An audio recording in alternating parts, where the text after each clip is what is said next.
had this 3 to 4 week time. I'm not a big fan of funerals. I learned that recently, about 3-4 months ago, with a very close person, family member of mine, and I don't want to do funerals anymore. I'm a big fan of celebrations of life, and so today we're going to celebrate my mom, Heidi Wasserman, Heidi Schildkraut to some of you. The more I've been reflecting, I realized her life is kind of 3 phases. The first phase of her life was her basically before meeting my dad, starting with Top Hill, and it's kind of full circle because the end of her life, all she talked about was the beginning of her life in Top Hill and White Lake and the memories. And it's been really amazing that over the past month, hundreds of people have reached out, hundreds that I've never even heard of, I would say, just telling me stories, some from her childhood before she was 10, some from when she was a camp counselor, all the way through when she discovered Facebook and baby boomer boards and AOL, and I can't even tell you the amount of people that I guess she reached that way. So that was, something I knew about, but something that really just kind of blew me away. A big part of that phase of her life was when she moved to Piper Drive, and a lot of those people reached out. And for those who don't know, that was her house in Long Island where I actually got to live for 5 years from ages 8 to 13. And that was a whole nother experience. And she went to her shul there. She was bat mitzvah there. She was married there, actually. And that's a whole phase of her life that she always talked about, whether I was a little kid, whether I was older. A big part of everything about her, when I'm thinking the more and more, I really have very little negative thoughts and so much thought of just the word love. And whether it's the first phase of her life, loving Top Hill and all her friends and all her counselors and other White Lake friends she met up there, to the next phase of her life when she met us. I met my dad. Hold on, if everyone could just mute while you're on there, that would be great. The next phase of her life was meeting my dad and starting a family and having me. And it's pretty amazing. Hold on, I need to turn this. I gotta mute you guys all here. Someone's making a lot of noise.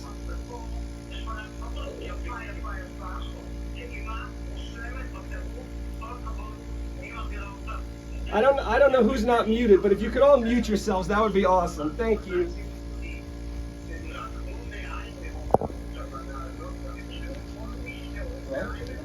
Yeah. So I'm gonna get back into this now while my assistant here works on muting. The next part of her life was basically when I was born, and I could tell you as a child, I never knew how much money my parents had. I never knew anything. I just know that I always felt like I was rich because I had everything in the world I could ever want. My mom allows me to have some of the greatest memories you could ever imagine. And it starts with cousins. It starts with weekends going to my Aunt Cindy's house and Uncle Blaine's house, and just spending so much. Hey, look, they stopped the noise out here. That's amazing. Just going there on the weekends, having the greatest times of my life, having our weekends in White Lake together, our winters, our summers, and what my Aunt Cindy meant to my mom, only she will understand, because I don't think anybody else will. Izzy, will you read this real quick? This is something from my Aunt Cindy for everyone to hear. All right. Everyone who knew Cindy and me knew we had a special relationship. We knew each other's secrets, mistakes, and truths. I loved her in a unique way. We enjoyed with great silliness that we were born 4 days apart and raised our own children together. For you? Everyone who knew Heidi and me knew we... What? Loud voice. Oh, okay. Everyone who knew Heidi and me knew we had a special relationship. We knew each other's secrets, mistakes, and truths. I loved her in a unique way. We enjoyed with great silliness that we were born 4 days apart and raised our own children together. We had a very honest relationship, and anything good I can say about her, she already knows. Something else my mother loved was candy.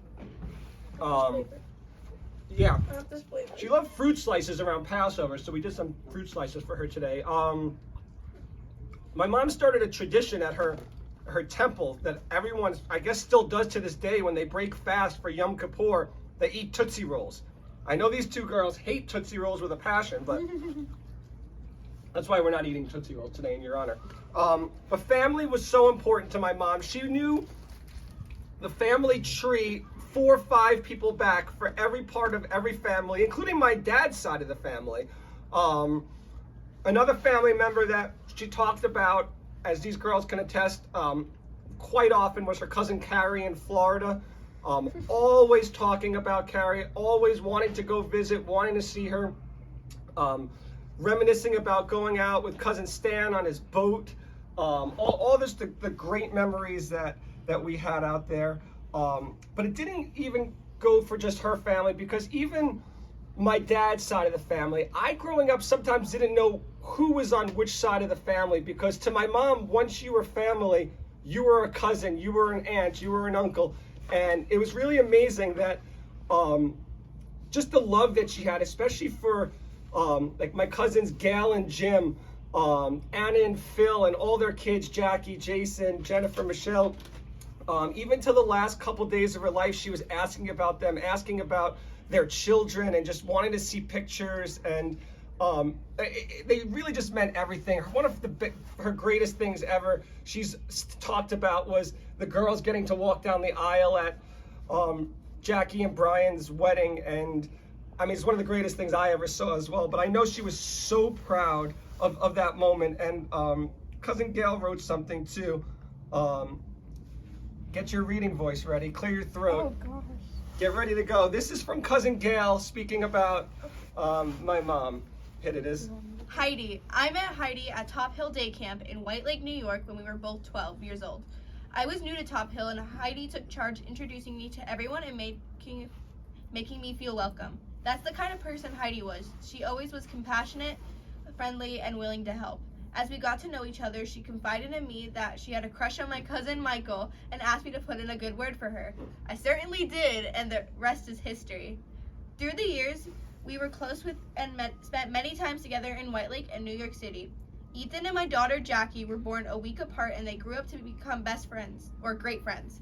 I remember how proud and excited Heidi and Michael were to see Izzy and Talia march down the aisle as beautiful flower girls at Jackie and Brian's wedding. Heidi was indeed a proud grandma and loved her girls so much. Her face always lit up when she talked about them. Heidi was a wonderful wife, mother, grandmother, sister, cousin, and daughter who truly loved her family. She was so proud of Michael, Ethan, Jillian, Izzy, and Talia. Her family was her world, and she was totally devoted to all of them. Michael has always been an incredibly loving, devoted, and wonderful husband to Heidi. He took good care of her during the good times and during the stressful times. Ethan has always been a terrific son. His ability to nurture, support, provide, inspire, and love his parents and daughters confirmed for Heidi and Michael that they did a good job raising him. Heidi will be missed by all who knew her. May the good times and sweet memories that we all shared with Heidi live on and bring comfort to Michael, Ethan, and their beautiful family. With love, Gail. That was beautiful. Thank you, Gail. Yeah, just like I said, so many family memories. Growing up, she was it was very interesting because she was so involved with my life, but still gave me more freedoms than probably any kid I knew. It's kind of hard to explain that, but even going back to my 186 elementary school days, throughout the last few weeks when she didn't remember who people were, where she was, what state she lived in with dementia, and how horrible that was, she was still able to ask me, how's Kimberly, how's Jesse, how's Jessica, how's all the 186 kids, how's Neil? And to me, it just blows my mind that was still on her mind. She was the head of the PTA. She did all that stuff at school, and I guess as a kid you don't even really appreciate it until, you know, much later on. She was also a baseball mom. Most people, I don't think, know, but she actually coached my baseball team. My dad was the manager for a couple years, someone who never played or watched baseball. But then one year, he wasn't able to do as much, and my mom, because we didn't have coaches and we wouldn't have been able to have a team, my mom decided she was going to be the coach so we could have a team, and she kept the book, and she did everything, and it's pretty amazing. Some of the people that reached out to me, old friends Sammy and Stewie, and old coaches of mine that 30 years ago, 35 years ago, some of them still talking about her as a baseball mom, and to me that's something I don't think a lot of people know. But yeah, going back to White Lake, she allowed me to have a very special relationship with the family. Our next door neighbors, my second parents, the Freelings, she loved those boys more than any human being boys on this earth other than me. She talked about Benji, Jake, Maddie constantly. When I was cleaning out her house, the pictures and the memories I've been finding, and just her talking about Ted and Linda and what they've meant to her, and it's just amazing. Just to give shout outs to some people that really meant a lot to my mom along the way. As we were getting ready, we were at the store looking at matzo ball soup. One of the last days she was alive, she was talking about Aunt Doris's matzo ball soup and how she knew hers wasn't the greatest, but she tried to be the second best to Aunt Doris's. So those are the memories that she kept in her head. And you know, she wasn't, like I said, she wasn't very strict with me at all, but the one thing she was strict about was that I went to Hebrew school and I got bar mitzvahed. I didn't necessarily enjoy the experience, but looking back, I understand why she wanted me to do it, how much it meant to her, how proud she was. I mean, we put her up on a chair, for God's sake. I mean, didn't get my dad up on the chair, but we got her up on the chair. And, you know, that was basically another phase of her life. And then we got to the third phase of her life, which was the day Jillian came into her life. And she always wanted a daughter. And from, I would say, the first month she met her, she embraced her like a daughter. And I think it was the greatest thing that ever happened to her for the last 24 years at least. And there's not many positives of dementia, but the last couple of years, I'm kind of glad the way everything went. And she didn't understand everything in life that was happening. And I think maybe that was the blessing of all of it, that she only has positive memories and she only wanted us to be happy. And we were in the hospital and she confused the shit out of some of the doctors and nurses because she kept saying, I would go in and say, I'm her son, I'm an only child, I'm the only medical power of attorney, there's nobody else, my dad's at home, it's just me. And then she would constantly tell the nurses about her daughter. And they would call me and ask about contacting her daughter. And so, like I said, she didn't know a lot at the end, but that was a very, very, very important relationship in her life. And because of her, we were able to give her these two grandchildren, which I thought I was always going to be her favorite person in the whole world, but I got surpassed first by Izzy, and then both by Izzy and Talia. And I mean, she held my kids before I held my kid in the hospital. I didn't even get to hold Izzy. She ran in, and I don't know if any of you guys have ever watched the show Everybody Loves Raymond, but she was very Marie Barone in that situation where she took charge and she made sure she was the first to hold her grandchildren. And honestly, I don't even know if you know about Izzy, but she broke her hip right when Jillian got pregnant, basically. And she just was hysterically crying because all she wanted to do was be able to roll on the floor with her grandchild. And she just kept saying, I can't, every time she got a hip replacement, 4 of them in a year, she kept saying, now I'll be able to roll on the floor with my grandchildren. Now I'll be able to roll on the floor. And that's something that was very, very important to her. And she did get to. not necessarily role, but she got to sit down and she got to spend time, and just the type of person she is. She made sure for Hanukkah there was 8 presents, and it didn't matter if I was 8 nights of presents, excuse me, whether I was a kid, whether I was an adult. I was looking at videos of Jillian and I from like 2008, and we were opening our 8 nights of presents as 25-year-old adults. And when we moved to Arizona, she mailed 8 nights of presents for both girls. And that's how we kind of knew when her dementia was kicking in, when all of a sudden there wasn't 8 nights, and there was things, that was the triggers for me at least to figure out before she even went to the doctors. But in the end, she was about love. And we were very lucky that another person that showed her a lot of love these last few years is my mother-in-law, Jane. And she had her over for Thanksgiving this past year. And it was the last holiday that she got to really spend with her family. And she loved, if there's anyone that loved every second of that day, it was her. Whether it was with my little nieces who are little babies and 4 years old running around, or with her grandkids who are crazy teenage girls, or just watching everything. And she just loved family events. It made her think, and she kept talking about the big events with Piper Drive, with her cousin Kiki, and Risa and Ari and Stacy and Rita and Aunt Harriet and all the people that she just loves so much. Her cousin Elaine, everybody.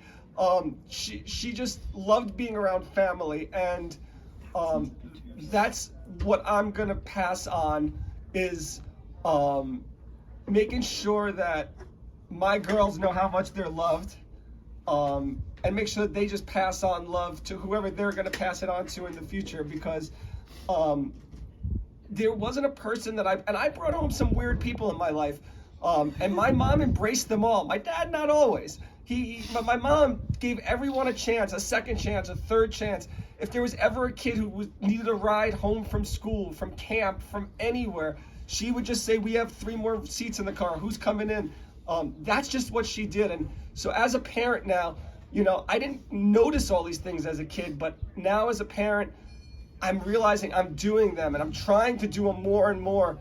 And I hope everyone can take some time, eat a little bit of candy in her honor, and just hug somebody, be happy. The last few years of her life, she lost contact with a lot of people for obvious reasons. She was on Facebook plenty. If you were there, you got to see her posts of really weird and random things. But with that said, she didn't really speak to a lot of people because she wasn't able to communicate that way unless someone communicated with her. And those people who kept in contact with her, it meant the world to her. So you guys know who you are. I'm just going to finish it off. I just want to thank a couple people who really just have helped me through this situation, and who my mom brought up in her last couple days. Jacob Freeling, obviously, she talked about him. She talked about his boys, especially Jude and his curly blonde hair. It's all she kept talking about. My brother for life, obviously. Joey Clax, for always having my back and always being an ear. Fired up. Axel, who... I would say my mom loved you the most, but that would be a lie, because it was actually my grandma, my bubby, who loved you more than anybody. She said that till she was 90 years old, she talked about you. And my mom still, like I said, the last weeks of her life, she was talking about you, asking about you. Zach Schwartz, always there as well. She talked about you a lot. She talked about your dad a lot, especially those last couple weeks. Izzy, you remember her talking about Fatback, saying whenever I talk about my dad, she'd be like, "Oh, he must be at home hanging out with Fatback. Maybe they're gonna go fishing later." And she also said, whether you like it or not, you look like him, you sound like him, you're his mini-me. Hey, and yeah, and everyone else that's reached out, like I said, hundreds of people, cousins, older, younger, some my age. I love you guys all. Just keep her memory alive. Think of the good memories. If there's bad ones, just kick those to the curb and just think of the good ones. That's what life is all about. Thank you for joining us on this Zoom. Thank you for watching it. And If anyone else wants to say anything, you guys are more than welcome to unmute and say something. We are recording on a separate camera right now, so we'll be able to hear the audio of it.